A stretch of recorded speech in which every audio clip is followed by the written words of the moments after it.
But I spent a lot of time vetting these guys out. I looked at a bunch of different opportunities or different companies, and this management I actually found through a referral of a really good friend of mine. And it's a franchise. So I figured by going with somebody who has really good words to say about these people, and then also being a franchise where they have to operate within a certain set of rules, the chances of things going south are limited, at least. And in my experience, that's what it's been so far. So yeah, it's been. I've had terrible experiences with managers, absolutely horrible. Matter of fact, just this year, we fired our manager of, I think we were with him for almost 5 years. We are now in the middle of a forensic audit of all the books and records of what they did. And just wasn't a good experience, not at all.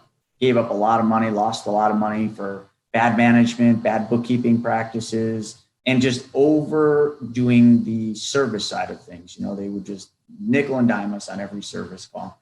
So we brought that back under our roof, hired a supervisor. And so there's really kind of two sides to it, you know, and I agree, especially like in your case where you've got a 9 to 5, offloading management and doing a very good job of doing due diligence on the manager was probably the smartest thing you could have ever done.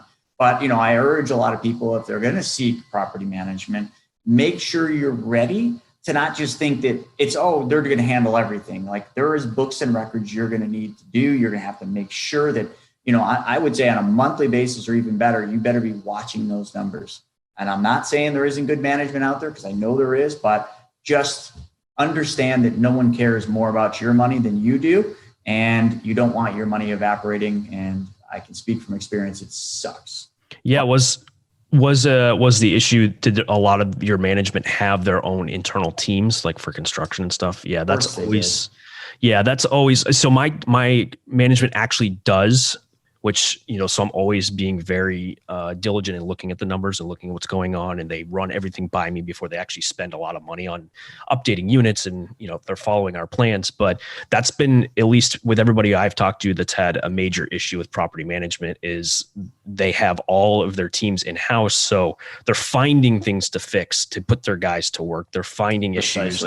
They're like, oh, this property needs to be updated over here. Let's go ahead and do this. But in the meantime, they're just looking at it as, you know, hey, I got to keep my crew paid, basically. So that's a nice little tip that I've learned speaking with folks like you and other real estate investors. So.